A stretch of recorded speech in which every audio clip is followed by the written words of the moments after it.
Hello dear students, welcome to Smart Knowledge. प्यारे बच्चों, mid term exam class 7 subject रहेगा Hindi. Paper को discuss करेंगे कि किस तरह का पेपर आपका जो है आएगा और किस तरह के क्वेश्चंस उसमें आने वाले हैं। इंपॉर्टेंट क्वेश्चन हैं सारे और बहुत इंपॉर्टेंट रहने वाली है, बहुत इन्फॉर्मेटिव वीडियो रहने वाली है, सो एंड तक जरूर देखिएगा।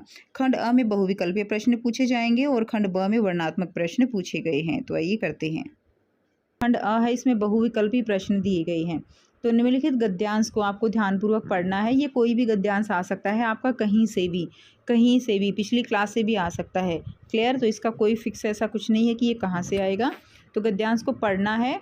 जैसे कि इसमें दिया गया है कि जो है इस तरह 3-4 दिन गुजर गए। दोनों बच्चों की जिज्ञासा दिन दिन बढ़ती जा रही थी। अंडों को देखने के लिए वे अधीर हो उठते थे। उन्होंने अनुमान लगाया कि अब जरूर बच्चे निकल आए होंगे। बच्चों के चारे का सवाल अब उनके सामने आ खड़ा हुआ। तो क्वेश्चन है बच्चों, बच्चे अधीर क्यों थे? तो अंडों को देखने के लिए बच्चे क्या थे? अधीर थे। कौन सा सवाल सब बच्चों के सामने आ खड़ा हुआ? उनके चारे का। कौन सा सवाल था? उनके चारे का। बस 2 ही क्वेश्चन इसमें आपको मिलेंगे।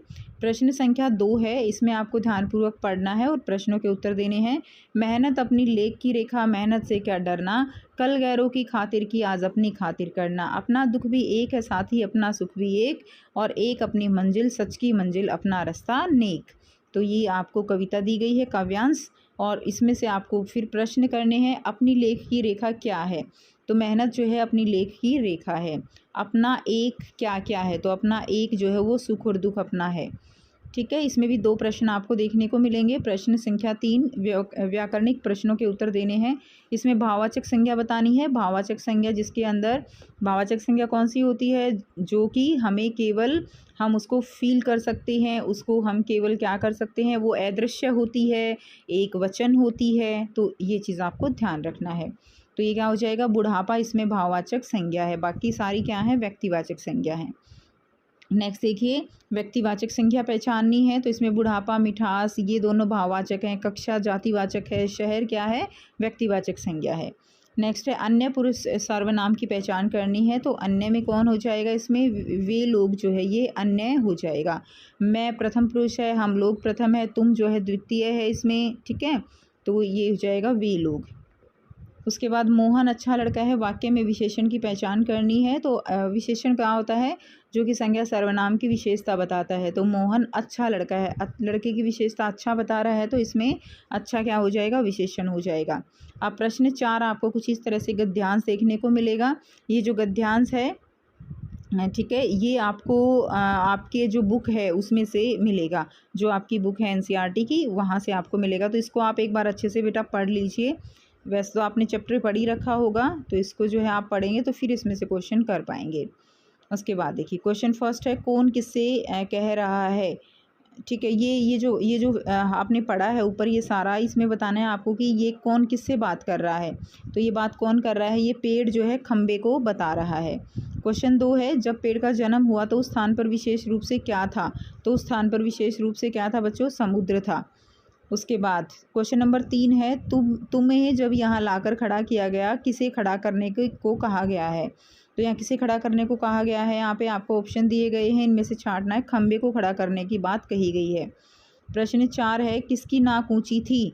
तो किसकी नाक ऊंची थी? खंबे की जो है वो नाक ऊंची थी। खंबा जो है वो बड़े जो है गर्वित होकर बोल रहा था। प्रश्न यहाँ पर 5 है। तो आपको इस तरह से 4 क्वेश्चन यहाँ पर आपको देखने को मिलेंगे। ठीक है, उसके बाद नेक्स्ट देखिए, आगे आपको प्रश्न संख्या 5 दिया गया है। इसमें आपको काव्यांश मिलेगा। काव्यांश में जो आपके सिलेबस में कविता हैं, उन्हीं कविता में से एक आपको यहाँ पर देखने को मिलेगा। हम पंछी उन्मुक्त गगन के पिंजर बंद ना गा पाएंगे, कनक तिल्लियों से टकराकर पुलकित पंख टूट जाएंगे।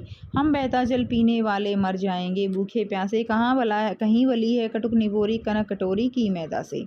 तो पक्षी कहाँ रहना चाहते हैं? पक्षी जो है वो खुले आसमान में रहना चाहते हैं, पहला प्रश्न है।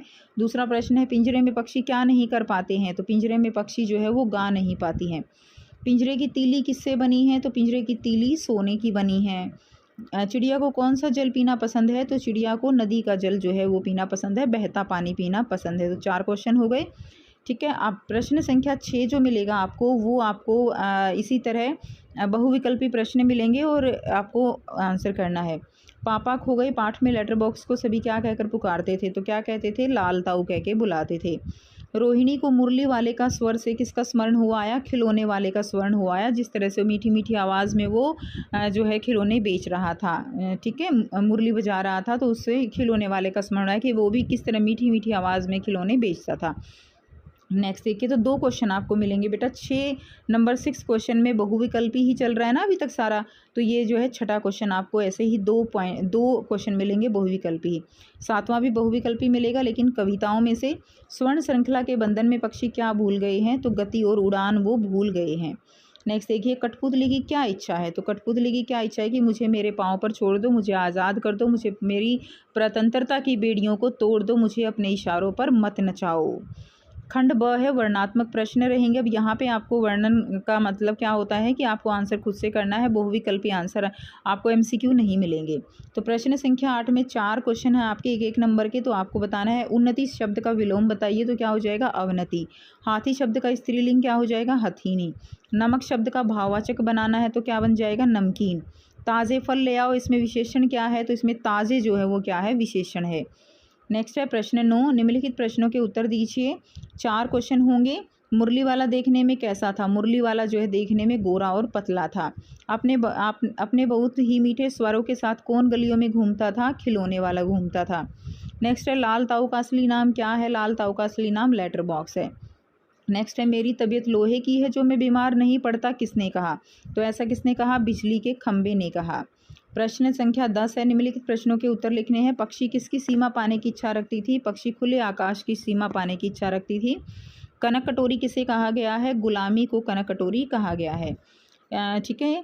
कठपुतली क्या चाहती थी, कठपुतली आज़ाद होना चाहती थी। कठपुतली कविता के रचनाकार कौन है, श्री भवानी प्रसाद मिश्र जो है वो कठपुतली के रचनाकार हैं। तो ये बच्चे आपके 4 क्वेश्चन हो गए। अब करते हैं प्रश्न संख्या 11। इसमें क्या करना है, इसमें आपको 4 प्रश्नों के उत्तर लगभग 30 से 40 शब्दों में देने हैं। तो मिठाई वाले के किन गुणों के कारण बच्चे उसकी तरफ आकर्षित होते थे, तो मिठाई वाले के पास बच्चों को लुभाने वाली स्वादिष्ट मिठाइयाँ जैसे बर्फ़ के गोले, चमकती चूड़ियाँ, रंग बिरंगे खिलौने होते थे। वह बच्चों के साथ हंसी मजाक और दोस्ताना व्यवहार करता था जो बच्चों को बहुत पसंद आता था। उसकी आवाज़ भी बच्चों को आकर्षित करती थी जिससे बच्चे उसकी ओर खींचे चले आते थे। नेक्स्ट, मिठाई वाला अलग अलग चीज़ें क्यों बेचा करता था और वह महीनों बाद क्यों आता था। मिठाई वाला अलग अलग चीज़ें इसलिए बेचा करता था ताकि बच्चों की रुचि बनी रहे और उन्हें हर बार नई नई चीज़ें मिलें। वह महीनों के बाद इसलिए आता था क्योंकि वह एक यात्री विक्रेता था और अलग अलग जगह जाकर अपना सामान बेचता था। पेड़ और खंबे की दोस्ती कैसे हुई, पेड़ और खंबे की दोस्ती जब हुई तब खंबे ने देखा कि पेड़ का कोई साथी नहीं है और वह अकेला खड़ा है। पेड़ और खंबे ने एक दूसरे से बात करना शुरू किया, अपनी अपनी समस्याएं और खुशियां साझा की। धीरे धीरे वे घनिष्ठ मित्र बन गए। नेक्स्ट है पापा खो गई पाठ में पेड़ को जाड़ा गर्मी नहीं लगने का क्या कारण है। तो पापा खो गई पाठ में उसको जाड़ा गर्मी क्यों नहीं लगती, क्योंकि पेड़ स्थिर और दृढ़ होता है, उसकी जड़ें जमीन में गहराई तक होती हैं और उसकी शाखाएं ऊपर फैली हुई होती हैं जिससे वह प्राकृतिक परिवर्तन को सहज रूप से सहन कर पाता है। पापा खो गई पाठ में लाल ताऊ बाकी पात्रों से कैसे भिन्न है, तो पापा खो गए पाठ में लाल ताऊ बाकी पात्रों से भिन्न इसलिए है क्योंकि वह हमेशा अपनी अलग राय रखते हैं, अपने विचारों को खुलकर व्यक्त करते हैं। वे परंपरा और सामाजिक नियमों का पालन नहीं करते बल्कि अपनी समझ और दृष्टिकोण के अनुसार अपना जीवन जीते हैं। प्रश्न 12 है। अब यहाँ पे आपको 30 से 40 शब्दों में लिखने हैं और यहाँ के जो प्रश्न हैं वो आपकी कविताओं से होंगे। पक्षी किस में विघन नहीं चाहती हैं, पक्षी अपने घोंसले में विघन नहीं चाहते, वह अपने घर और बच्चों की सुरक्षा चाहते हैं और किसी भी प्रकार की बाधा से मुक्त रहना चाहते हैं।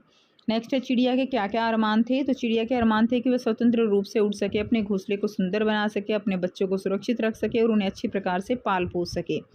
नेक्स्ट है कठपुतली के क्रोध का क्या कारण था, तो कठपुतली के क्रोध का कारण था कि वह अपने धागों से बंधी हुई थी और किसी के भी इशारे पर नाचने के लिए विवश थी। वह अपनी इच्छा अनुसार कुछ भी नहीं कर पा रही थी। नेक्स्ट है कठपुतली कविता में कठपुतली धागों से बंधे होने के कारण क्या क्या नहीं कर पा रही थी, तो कठपुतली कविता में कठपुतली धागों से बंधे होने के कारण स्वतंत्र रूप से चल नहीं पा रही थी, अपनी इच्छा के अनुसार कोई काम नहीं कर पा रही थी, अपने मन की बात व्यक्त नहीं कर पा रही थी और किसी भी दिशा में स्वतंत्र से नहीं घूम रही थी। नेक्स्ट देखिए प्रश्न संख्या 13 है। निम्नलिखित एक विषय पर 80 से 100 शब्दों में अनुच्छेद लिखना है, तो बेटा बहुत ही आसानी से आप लिख सकते हो, आपको लिखवाया भी गया है। आज़ादी का अमृत महोत्सव, विद्यालय का खेल दिवस समारोह या मेरा पसंदीदा त्योहार। तो इनमें से कोई भी एक विषय पर आपको अनुच्छेद लिखना है। इसी तरह एक विषय पर आपको पत्र लिखना है, अवकाश हेतु पत्र लिखना है या अपने छोटे भाई को जन्मदिन पर बधाई देते हुए पत्र लिखना है। ठीक है, सो ये था आपका पेपर। यहाँ से आपको काफ़ी जो प्रैक्टिस है वो होगी, साथ में पता चलेगा कि कितने मार्क्स के क्वेश्चन आपके आने हैं। सो अगर वीडियो अच्छी लगी तो वीडियो को लाइक कीजिए, शेयर कीजिए। बाकी जो सब्जेक्ट हैं उनके सैम्पल पेपर भी आपको मेरे चैनल पर मिल जाएंगे। मिलते हैं आपसे नेक्स्ट वीडियो में। Till then take care, bye bye.